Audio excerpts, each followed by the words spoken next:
can't stand behind one of those things. Okay, are we ready? Okay, good. Hey, I'm Derek Weeks. I am standing between you and a great keynote at the end of the day.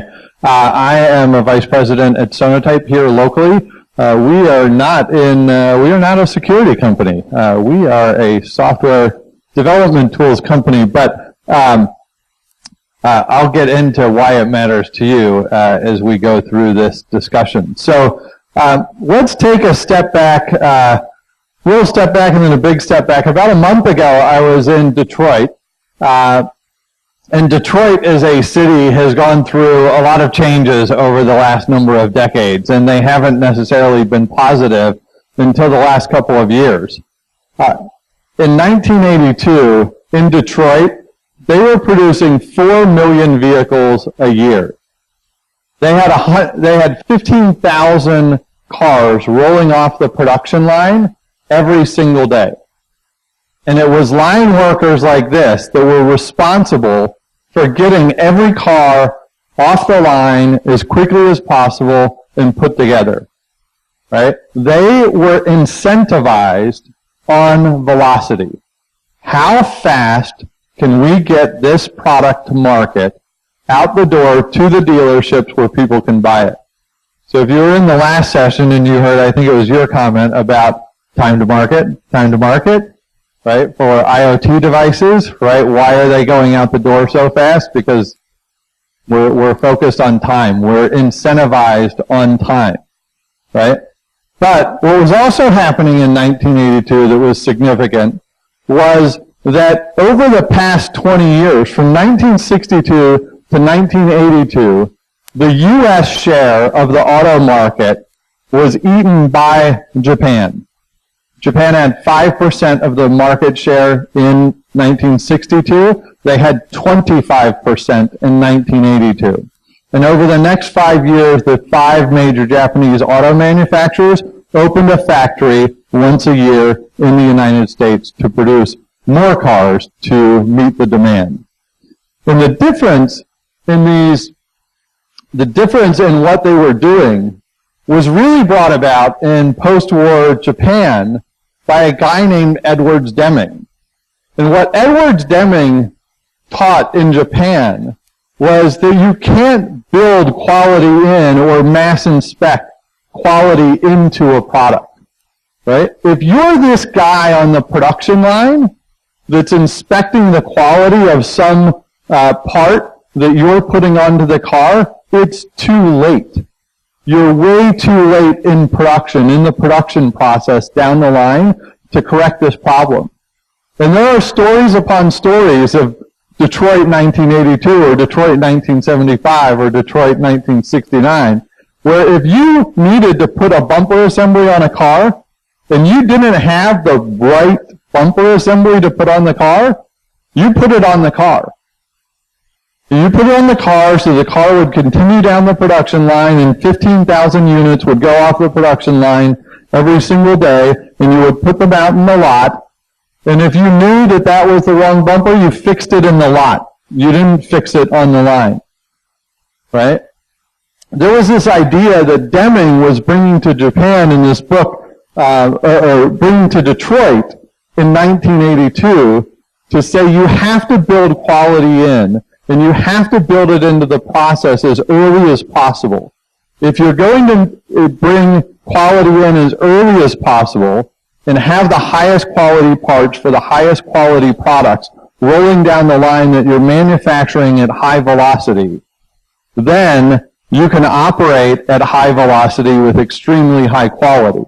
If you just focus and incentivize people on velocity, you're going to lose out at the end of the day.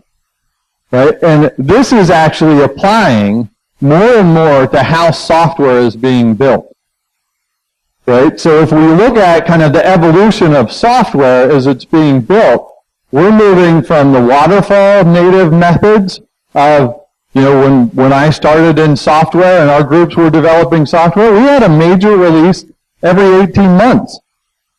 Right? And if it wasn't that big of a release, maybe it was every 10 months. months, right? That would be like we pushed out a big release. And then we spent about the next 9 months fixing that release because it had a bunch of bugs in it the way we were developing software. But we progressed to more agile types of development and DevOps-focused development methods, which are increasing the velocity of development at insane speeds. And whether it's an Amazon or a Netflix doing 10,000 or 100,000 or whatever number of deploys a day, the velocity of these of building these applications is getting faster and faster. And part of why this matters in the DevOps world and why it relates to the security world, we'll get into as I share some of the research that I've done over the past 3 years and I have ongoing now at Sonotype. And that is because people don't write software anymore. People don't write applications from scratch anymore. In fact, they build them from open source components. Right? And if you're not familiar with open source components or binaries or frameworks, right? These are pieces of code, pre-built code that are available on the internet. So if I'm a developer, I can just go to an internet-based repository and pull that component down so I don't have to write it from scratch.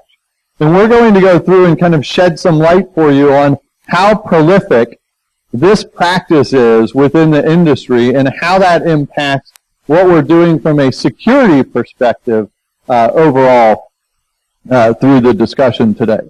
So 80 to 90% of the traditional application of the applications being built today are built with these open source and third-party components.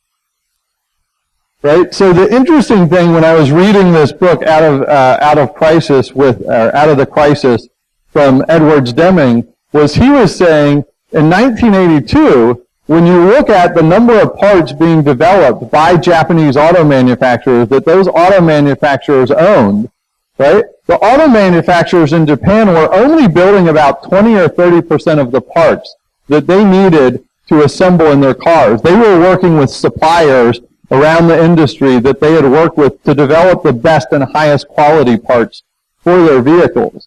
And in Detroit, the Detroit automakers at the same time owned about 80% of the parts manufacturing that was required for their vehicles coming in. And it was impacting the quality of what was being produced.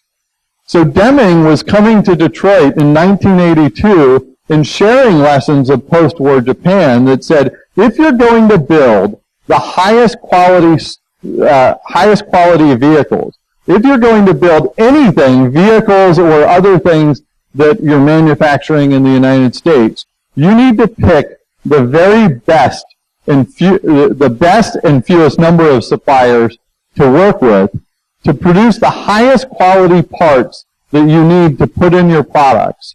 And when you use those parts, you need to track and trace those parts over time. So you have the best suppliers, you have the best parts from those suppliers, and if anything ever goes wrong with one of those parts, you know where it is and you can fix it. Think of Takata airbags, right? How do they know every single vehicle make and model that Takata airbags went into?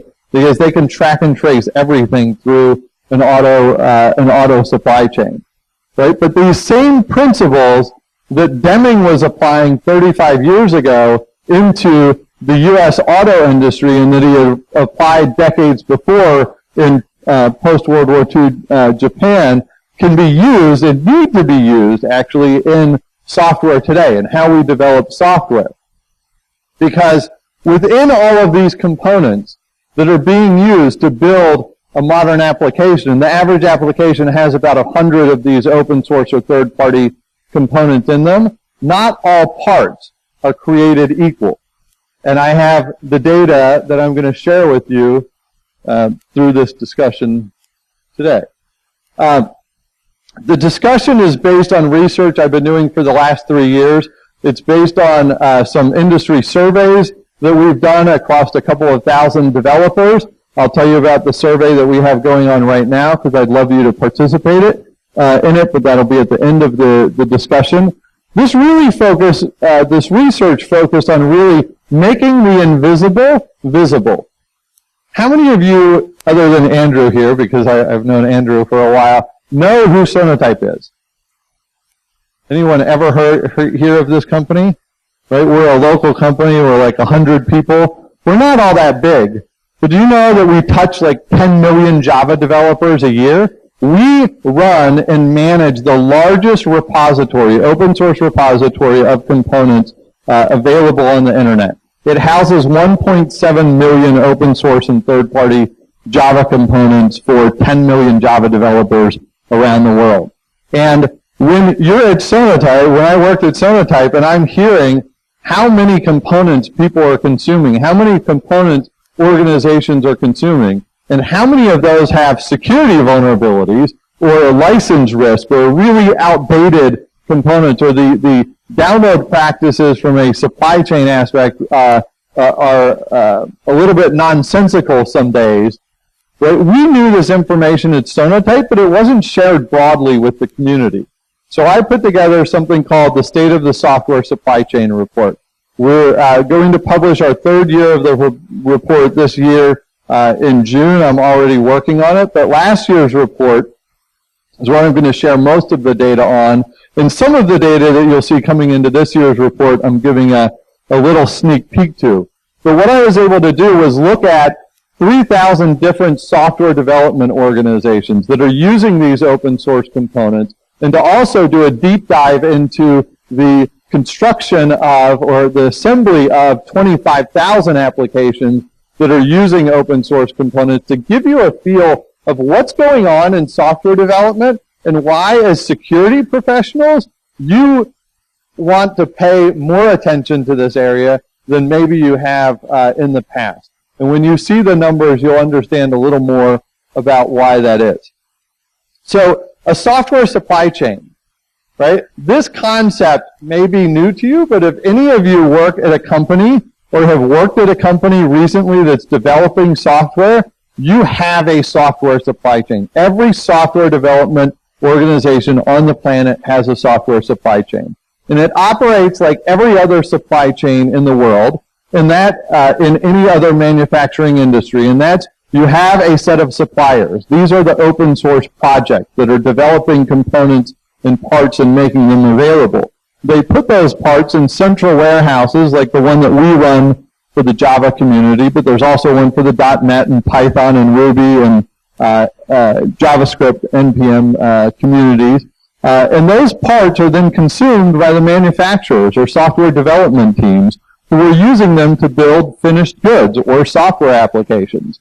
Right? This software supply chain ecosystem is very much alive and well in the software development communities on a global scale.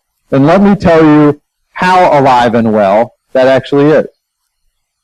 So as part of my research, we went into last year this site on the internet that provides a very simple function called modulecounts.com. And modulecounts.com just keeps track of the number of open source and third-party components available across different development languages globally.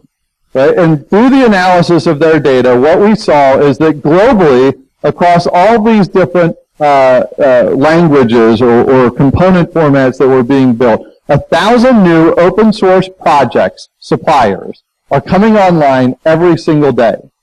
And of all of the open source projects around the world globally, 10,000 new versions of their projects are being released into supply chains or into the global supply every day. When I looked at just the Java ecosystem that Sonotype helps manage and keep up and running, we had 380,000 projects last year at the time when I analyzed this. Those projects released on average 14 times a year. Right? So the supply of open source components and capabilities that developers don't have to write from scratch anymore is very much alive and available to them to utilize. So, and it's beyond components. It works into containers as well. So anyone paying attention to containerized applications and the Docker ecosystems and the containerized application consumption, I was trying to get the latest numbers from Docker, but hundreds of millions of containerized applications that are built with these open source components are available and are being consumed, but also containers, if your organization is using Docker or other container technology, are being consumed in the same way.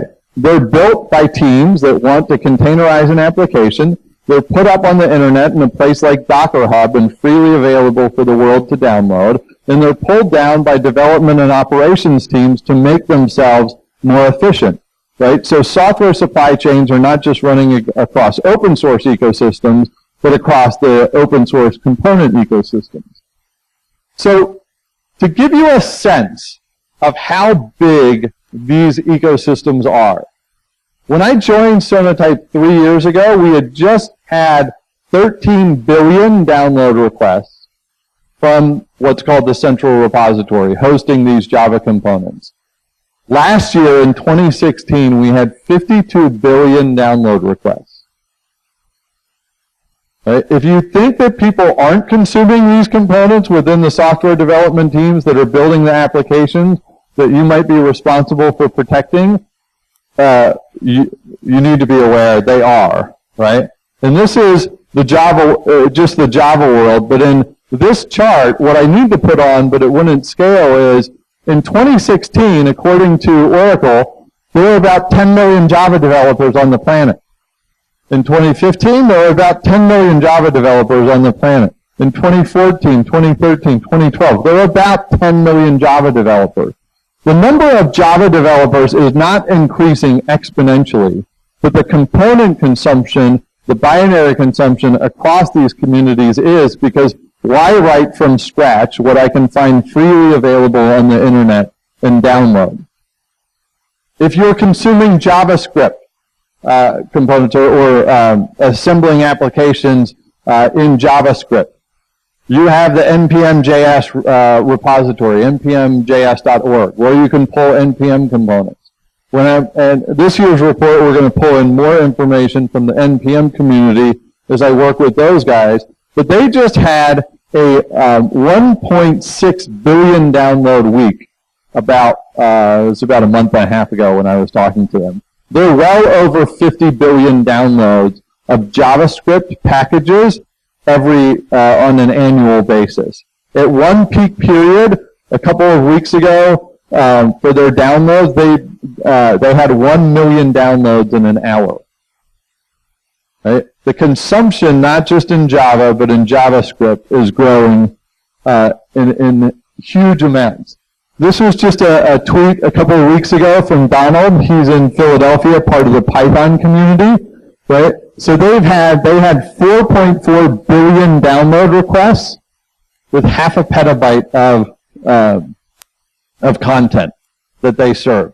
The Python community, the NPM community, the Java community, right? The Ruby community, Ruby gems, they don't publish their annual data, but on their site, if you go to rubygems.org, it says right on the homepage that there are, I'll forget the number, but last I remembered it was like 8 billion downloads in the history of rubygems.org. The consumption is gigantic, and the population that's pulling these is relatively limited. So as I talked about before, all of these parts are not created equal. We're able to analyze the quality of these parts in different ways, from their licenses to their age to security vulnerabilities, and I'm going to tell you more and share with you more what I've seen about that behavior. So in the 3 years that I'm running in the report, and these numbers haven't been published yet, but in the last 2 reports, 6.2%, 6.1%, 5.5% of the components that were downloaded from the central repository had a known security vulnerability in them from day one. When they were downloaded, they had a known security vulnerability in them. And pick whatever your number, 1 in 16, 1 in 17, 1 in 18, of the components downloaded over the last 3 years. Out of these billions that you just saw, right, had a known security vulnerability day one. Right? Now, why do we allow that? Because we run the repository? Because it's an immutable repository. Once a component is in there, it's in there. We don't stop it or prevent people from downloading that component. And the reason is, if you're a developer and you've actually used a component with a known vulnerability and you want to fix it by replacing it with a version that doesn't have that vulnerability in it, where the vulnerability has been fixed, you need to rebuild the original application using the original components. And if the original components are not available, you can't rebuild your app. The original components have to be there. For any of you that follow the NPM community, if anyone remembers LeftPadGate about a year ago, right? LeftPadGate was where it was kind of a crazy scenario. Some developer made a NPM package called Kick. There's a company called Kick, K-I-K, and their lawyer was threatening to sue this developer if he didn't remove the part because it has their company name. And the developer kind of said, well, this is being recorded. He had choice words for the lawyer, and this went back and forth. And then the developer said, well, fine. If you're going to be that way, I'm just going to remove all the components that I've written or the packages that I've written from NPM. And one of those was a component with 12 lines of code called LeftPad, and it broke like thousands of systems worldwide, build systems, within a half an hour because that part was pulled from the repository. And all these automated build tools were going to npmjs.org and pulling that part when they needed it, and all of a sudden that part wasn't available. Right? And oh, crud. Right? So you can't remove the parts when the consumption is in the billions. You can't remove just any part just because. The parts have to be there. Right? And the crazy thing about NPM, and you can read up on LeftPadGate. Yeah.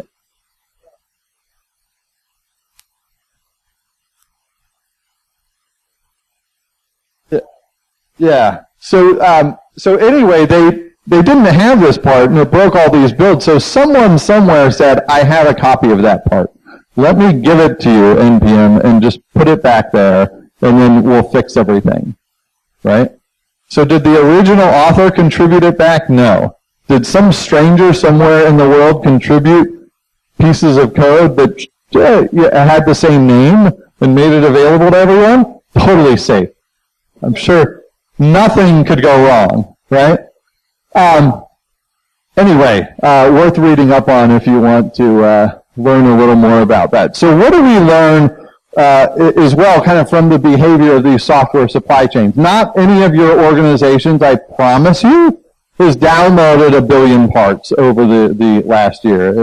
If you're really close to it, it may feel like it. But in terms of the Java community, the largest downloads I've seen across any particular organization is about 16 million. No, that was last year. It's 23 million for any one particular organization that we can track.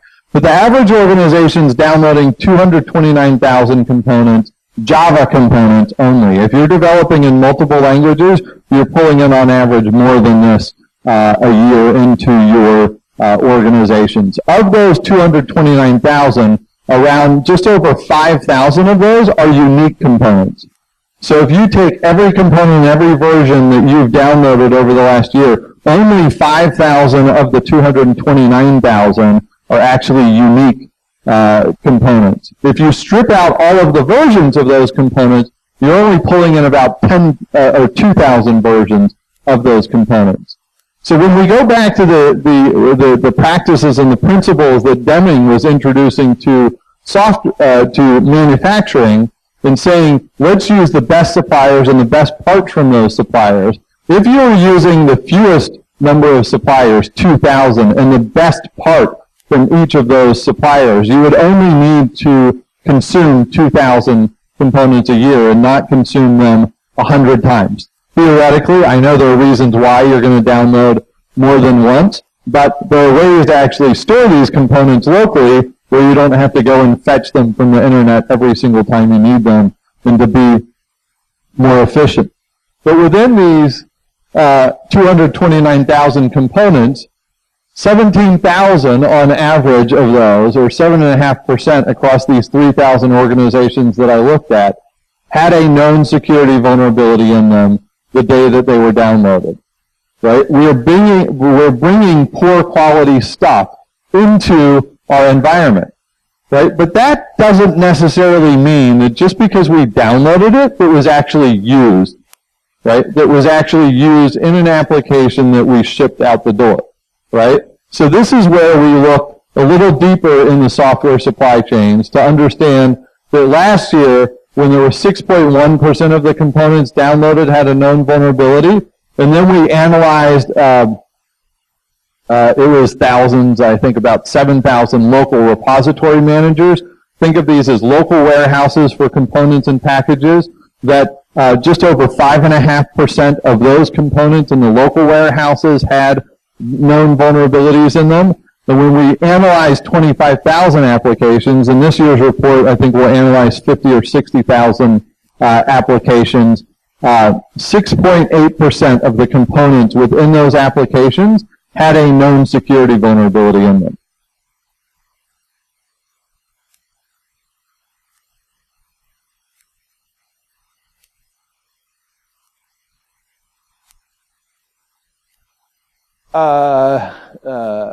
I don't off the top of my head how many had at least one vulnerability. I think we have the data.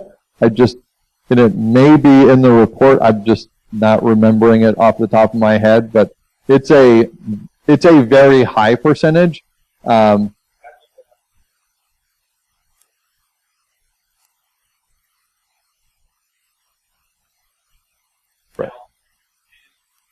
Yeah.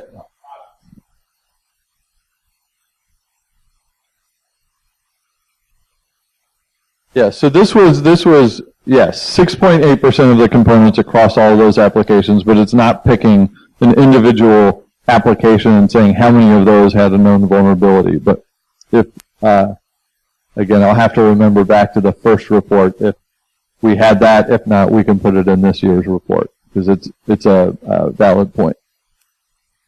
So this is pointing to a study. I'm going to give you guys a link for this survey at the end of the year. I ran a survey back in 2014, and I'm running a survey right now this month, through the end of the month. I had 3,000 people participate, developers and security professionals. In 2014, we're about 2,200 for 2017, and I asked them, how many of you have an open source governance policy in place? To say, basically, you're not allowed to bring bad components in, whatever bad might be for your organization, how it's qualified at. So 57% in 2014, we're at about 58% for the survey this year. Right? So there are 42% of organizations that have no rules in place that their employees know about for whether they can bring in good or bad components. Of those that do, and we didn't ask this question again this year, but in 2014 when we asked this question, the follow-up to the 57% was how many of you are actually following that policy? And 68% of the people that had a policy claimed that they were following the policy, right? So not only are we consuming massive amounts, not only are the checks from the beginning of the supply chain to the end of the supply chain not working, but 42% of organizations out there don't even have policies in place to say what you should be bringing in to the organization. So some of the data that comes back, I have to step back from the screen and tell you what this says. When we looked across these 25,000 applications, and we looked at the age of the components across that application base, this blue line is basically saying 1-year-old components made up about 18% of the applications. 2-year-old components were about 21%. 6-year-old components were about 7% of the components within those applications across that population. Then we looked at the known security defects within those components. So a component that is 1 to 3 years old has about a 5% defect rate, or at least one known security vulnerability in it. But when you get to components that are 8 to 10 years old, they're getting closer to 15, 14, 15% known security vulnerabilities in them. So when you're looking at things like open source governance policies, right, you're going to want to tell people don't use components with known vulnerabilities or maybe risky license types for your organization, but there can be rules that we can apply from this data to say, if you're going to use components, we're not going to prevent you from using open source and third-party components because you basically have to shut down software development in every organization on the planet. But if you use components that are less than 3 years old, and pick any version you want, as long as it's less than 3 years old, the chance of you being impacted by a known security vulnerability are significantly less than the older components. Now, of course, the older components have them because they've been around longer, and people have had more of a chance to look at those components and find vulnerabilities in them. But if you want to reduce the surface area of known vulnerabilities in your organization, you can control that more by controlling the age of components that are actually being used within the environments. So, yeah.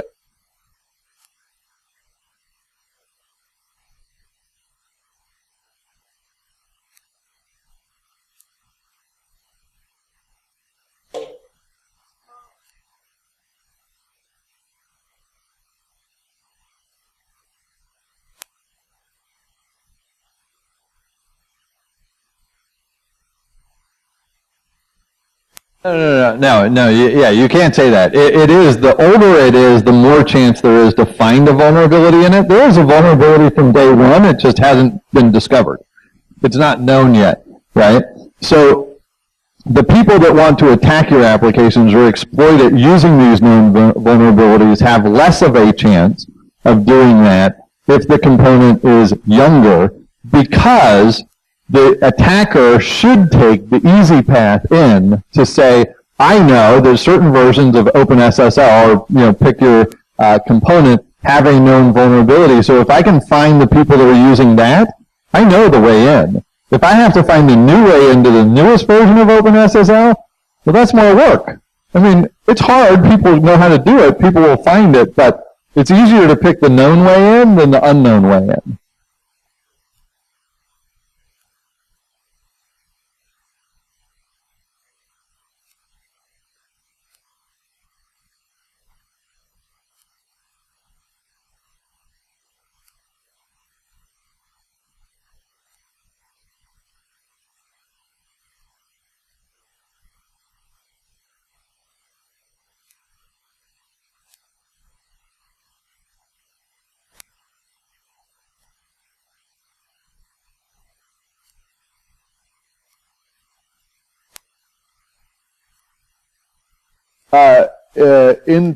In theory, I don't know. I'll say yes for the sake of yes, but I don't know. It might just depend on the circumstance and also what it is, right? If it's a little component that doesn't have very much function, yeah. If it's a web application framework, that's kind of the framework of your whole application, I don't know. Yeah.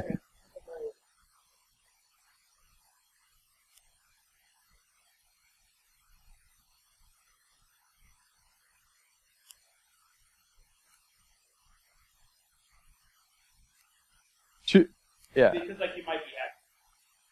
Yeah. Yeah. Yeah.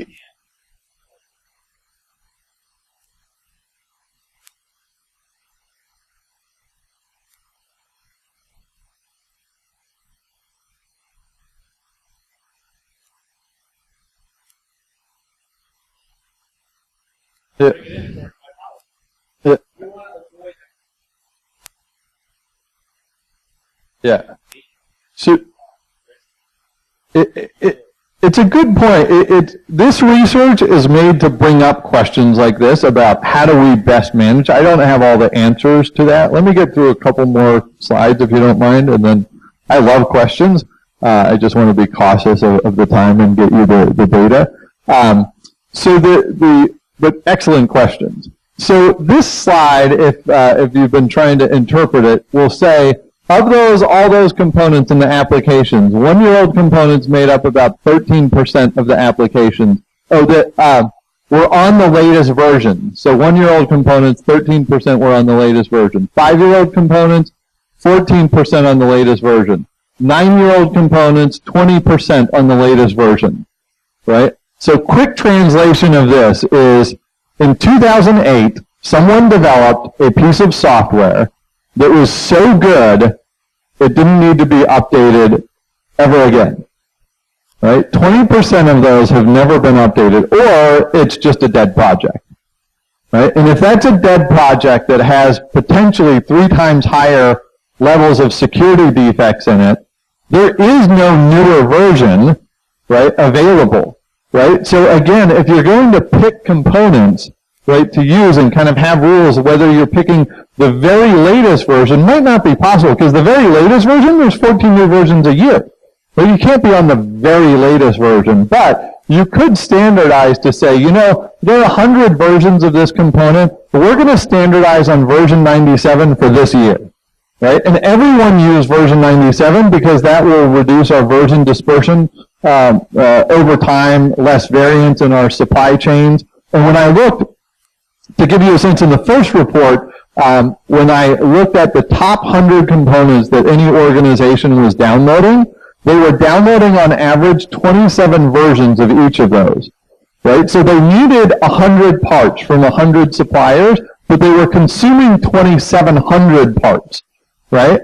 So when you're going on the, oh my gosh, a new vulnerability in Commons collection was just introduced, did we use the vulnerable versions of that? Right? If you're using version 97, right, you know whether you're using it or not. If you're using 27 versions on average, you're on a scavenger hunt, right? And that scavenger hunt, if you've been on it, lasts for months, and you probably have some partners in crime that are working on it with you. So another thing that we've found in the research, this is going into this year's report as well, is one of our products at Sonotype is the Nexus repository. And the Nexus repository is, think of it as a local warehouse for these components that are being used by development teams. And there's the central warehouse that we run, but you can store these parts locally. And you can store multiple different languages or component types within these. But we introduced it in 2010. The local warehouse usage has grown over the community. We're now at about 125,000 instances of this.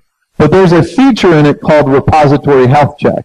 And this is available in the free version of the product. But the Repository Health Check will tell you, out of what's in my local warehouse, do any have known security vulnerabilities or license risk, or they're really old, or they're not popular, this kind of data that's available. So the use of this has been growing.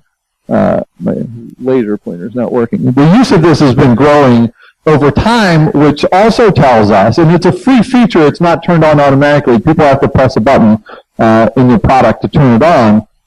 But the use of that's growing over time, which also tells us there is a little more interest in people caring about whether they're using bad components or not. So the use of bad components.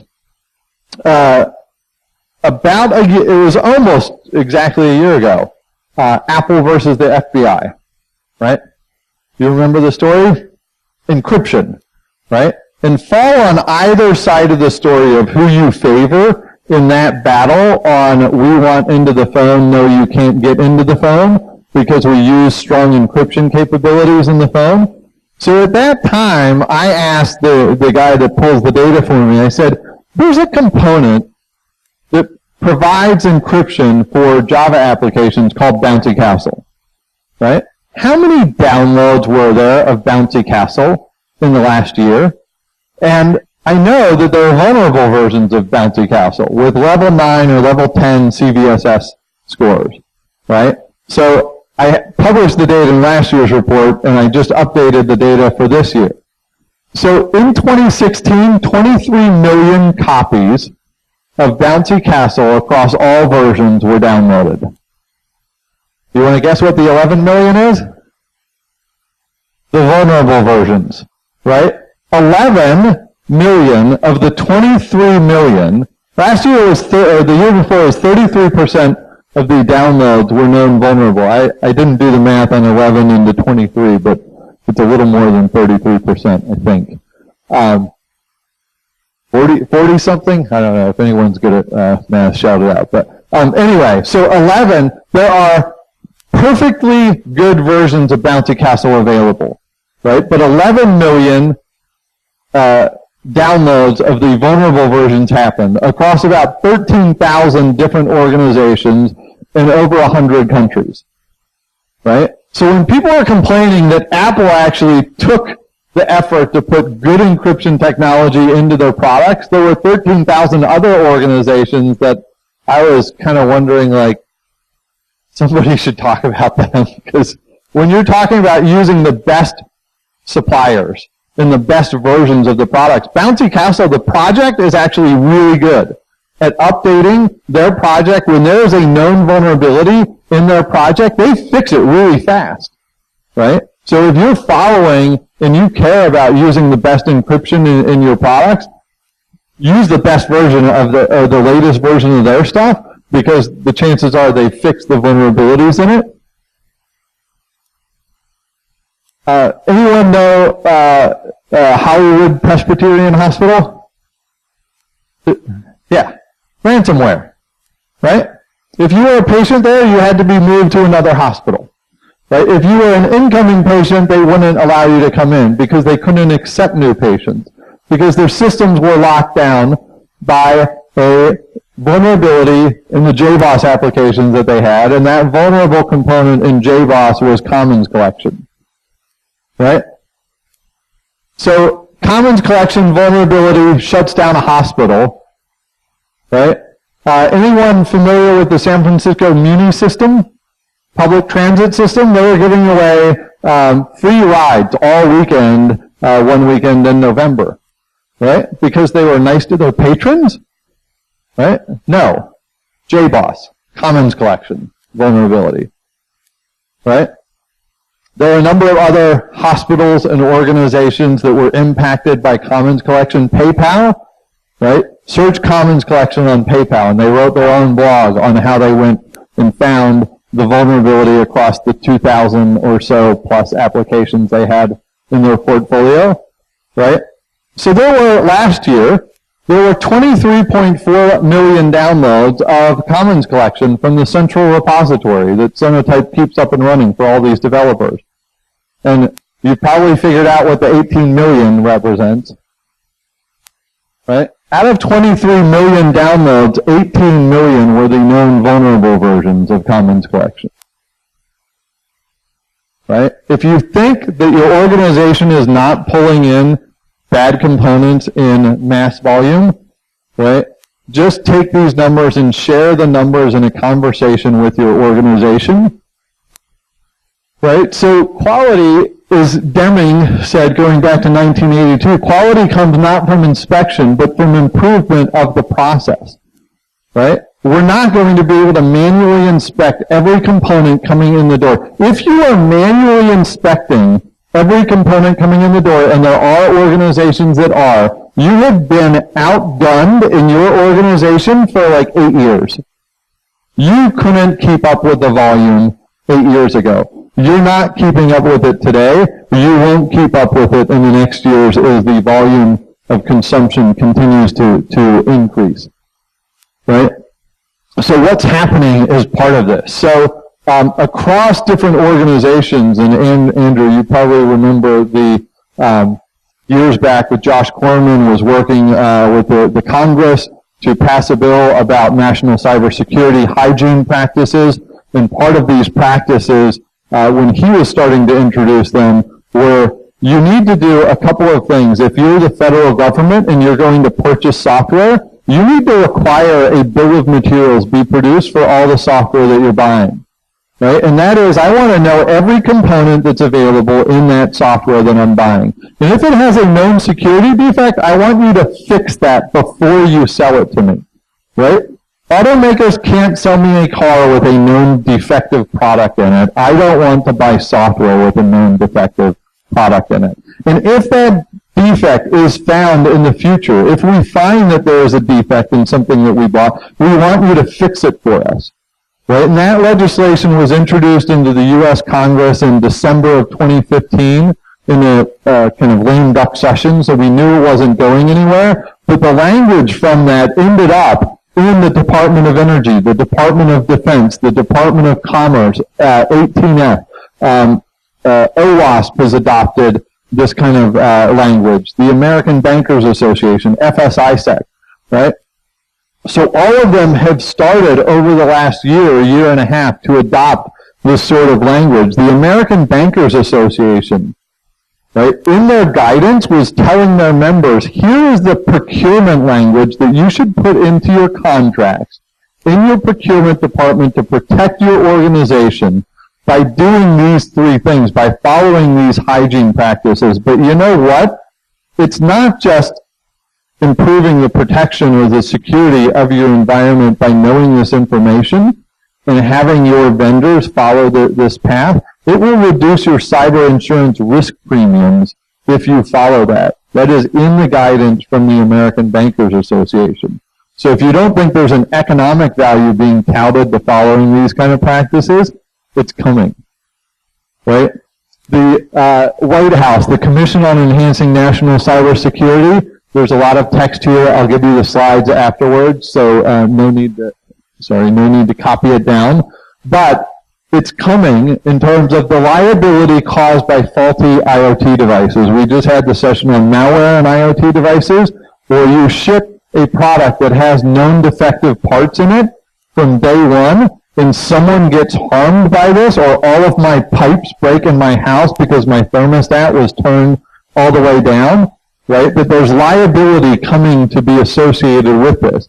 And it's not here yet, but this is the recommendation that was put to the White House back in December before we switched administrations. And then the cybersecurity nutritional label, right? Basically, are there good parts or bad parts in what we're consuming? And if there are bad parts, we want people to know about this. So can you track and trace components across your infrastructure? So this is, again, a question. I'm giving you some of the data from this year's survey that we're running, right? But we asked people, do you have a full or complete software bill of materials for the software that you are producing, right? 35% of people that answered this said, yes, we have a full software bill of materials for the applications that we are producing. 26% said, yes, we have it for the key components, but not the dependencies. So you basically have an incomplete bill of materials. But, like we know the big parts, like there's an engine and a door, and a seat, right? But we don't have the dependencies or the smaller parts associated with that. And 39% said not at all, right? So 65% don't have a complete view of what they've shipped anywhere, right? So when the next Heartbleed or Commons Collection or Bash Bug Poodle, whatever comes out, and someone says, did you ever use that part and which application? Right? Did you use it? Right? 65% of people can't answer the question. If you don't have a software bill of materials for your applications, you can't answer that question unless you start to go on a scavenger hunt. And everyone loves scavenger hunts. So, automate, right? Improvement of the process means we need to rethink the human effort involved, right? You can't keep up manually with the volume that's coming out here, right? So what can you do, right? So I'm going to show you some of Sonotape's products, but there are other commercial products and open source projects like OWASP Dependency Check solution that are out there that provide similar kinds of information, whether it's an open source bill of materials, software bill of materials, or otherwise. But let me tell you what the future looks like for security, right? Security professionals can write the rules on what's good or bad in terms of a component. We don't want bad versions of Bouncy Castle. We want the good ones. We don't want anything with over a CVSS level 7 score to come into this organization. You can take those rules and automate them into the software development tools that your developers are using, and you can tell a developer, hey, inside your IDE, they're not even leaving the tools where they design in, inside your IDE, you pick this version of Struts 2 Core, right? Every column here is every version of Struts 2 Core that's available. Hey, the red, yellow, and orange stuff here, that indicates a known security vulnerability and a policy violation. This version has fewer violations, right? If you're going to pick a newer version, maybe one that's 1 to 3 years old, right, that doesn't have known security vulnerabilities, that meets the policies, this is your food label, right? These are bad, these are less bad, right? Or maybe good versions of the components. It's 0 time to remediation. I can put in the best quality version of the best part from the best supplier I've picked for this part. If you're running Jenkins and you want to figure out in every build that you're running, how many components am I using that have known policy violations? Those parts are old, they're outdated, they haven't had a new release, they have a security vulnerability, they have a GPL license, what have you. You could run this in every single Jenkins build or continuous integration platform build that you have. The analysis of an application, your average application, takes 5 to 10 seconds. This is not like static analysis or dynamic analysis that could take hours or days. It's a different type of analysis. But for these packaged components that are identical everywhere they're used, OpenSSL, the versions that were vulnerable were identical everywhere they were used, right? These are easy to find and easy to determine do they have a known vulnerability. If you want to produce a software bill of materials, if you want to see what a software bill of materials is like, right, take an open source, you can visit this URL, I'll tell you how to get the slides very soon. You can take a product, a Java or NPM application or .NET application in this case. You'll get a list of every component in there, their popularity, the age, the number of years of the component, any known security vulnerabilities within those components. And if you don't want to run your own application, pick ours, right? Pick the Nexus repository. Pick Jenkins, their open source version, or another open source application you're using, and run that. And just see what it looks like. And you'll get a report. You know, it may have good stuff and it may have bad stuff, but you can get a sense of what kind of information is available to me by running this kind of report. So if you want the slides and if you want the report, my email is weeks@sonotype.com. My out-of-office message is on all day. If you email me, you don't need to put in a, hey, Derek, nice meeting you, great presentation, whatever. No subject line, no message needed. If you email me, my out-of-office comes back. It has a link on to SlideShare where the slides are. The report is also on SlideShare you can download. And if you'd like to take the survey, I'd like to boost us up from the 2,200 where we are right now in the last couple of days of the month here. You'll get to take the survey. We're giving away a MacBook and $500 Amazon cards to a couple of people. But that will put you on the mailing list to get the survey when it comes out in probably mid to late March, once we analyze all the results that have come in. So that's about it, and I'm finished. And if there are any questions, we probably have time before the main keynote starts at 5:30, right? So thank you very much.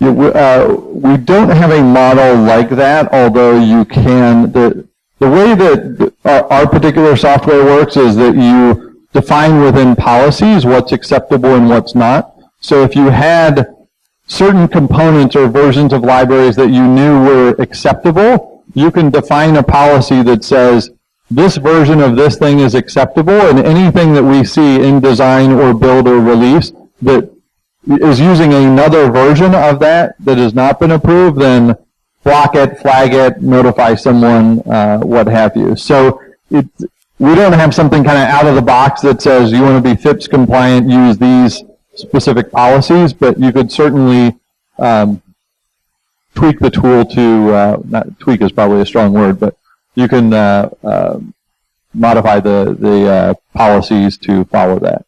You had a question I didn't get to you, sorry.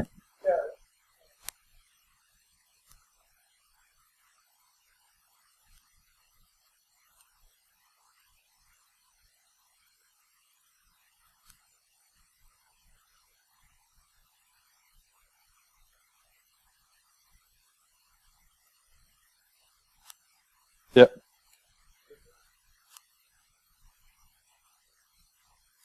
Right. Yeah, so there's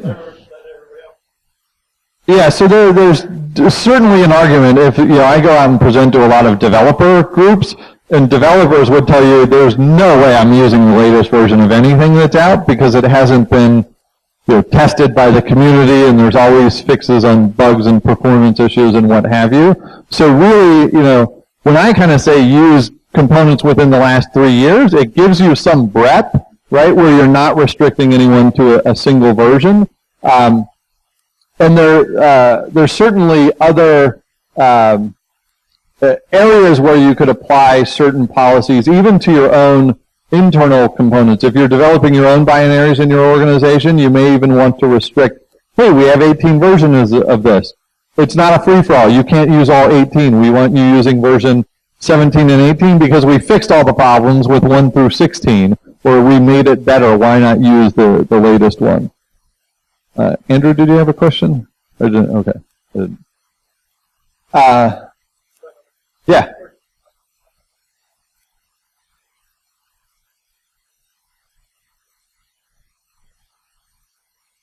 Yeah. So the license risk for different organizations, there are every software component, binary framework, what have you, has a software license with it. And that license tells you how you can use that component. Some licenses are you can use it wherever you want, I don't care. And some licenses are, there's a beer license which says if you use this, you have to buy the maker a beer. There are more restrictive licenses that say if you use this component in any kind of distributed environment, you need to reveal your source code to the world.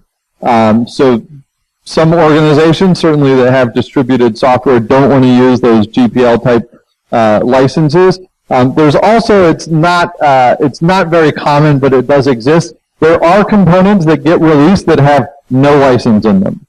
Right? If a piece of software has no license in it, and they do exist, you have no right to use it. A software license is a right to use the software.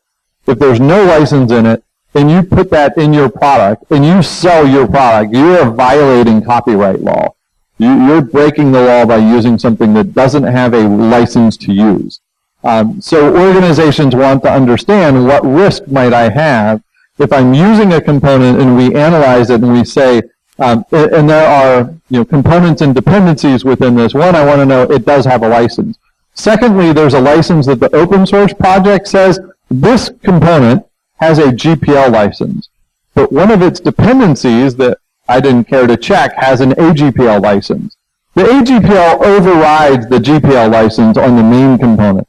So you want to know what's the declared license, what's the observed license, and what's the effective license, which overrides all of that. So license information is important to the lawyers, and most developers know, especially with GPL licenses, those are the most egregious.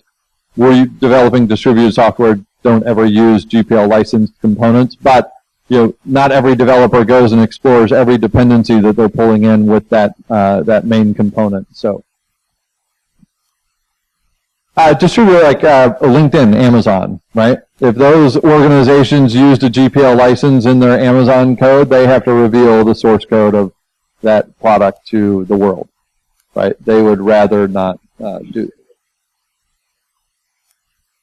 distributor like internet facing, not an internal application. So if you have an application that you built to run your accounting systems internally, it's not distributed, you're not selling it, and it's not, well,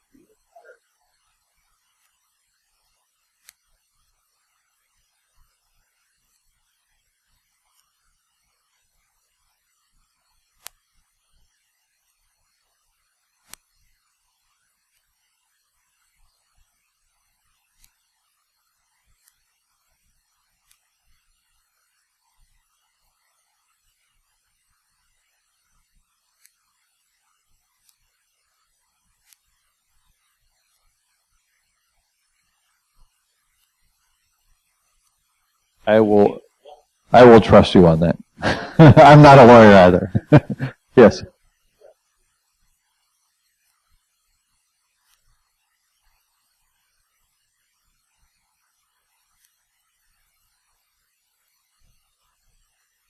Yeah.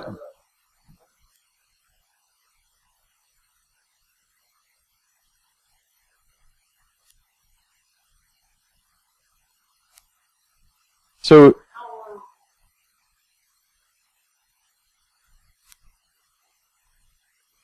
yeah, so when development is outsourced to a third party, what I'm seeing more and more is kind of going back to the hygiene points that Josh Corman was had initiated, but have gone much broader than that since.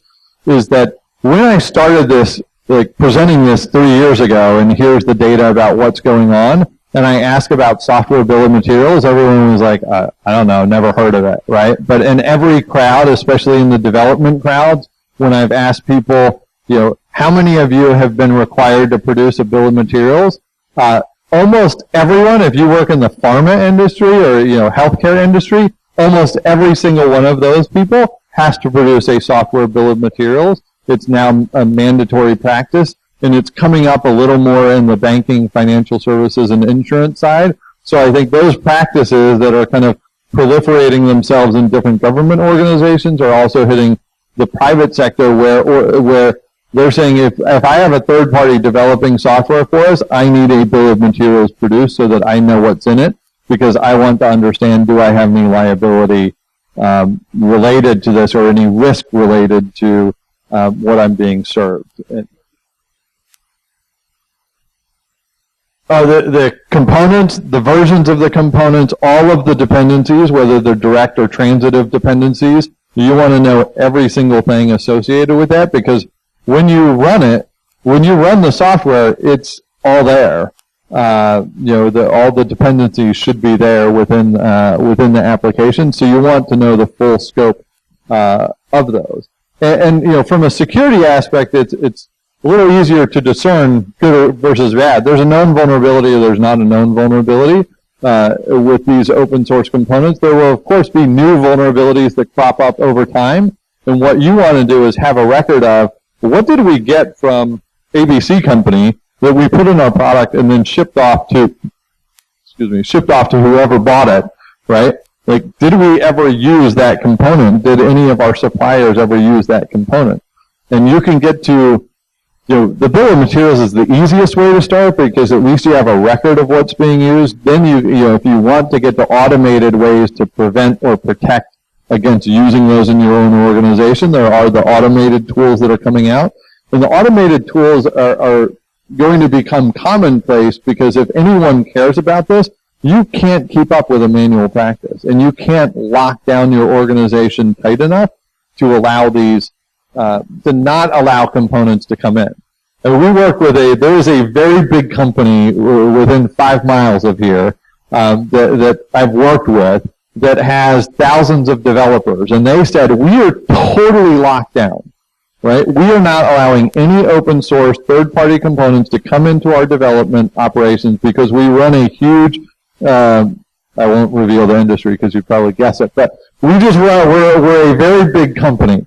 And we don't want anything vulnerable in our system, so they had approved 800 components within their open source governance group.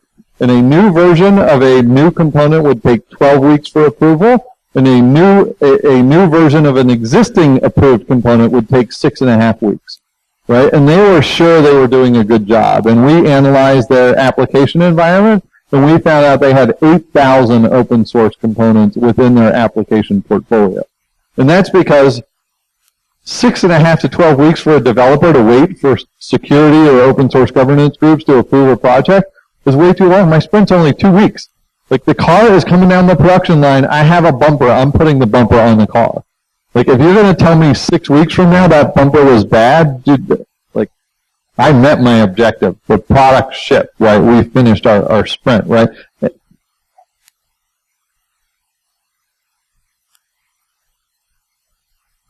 Yes.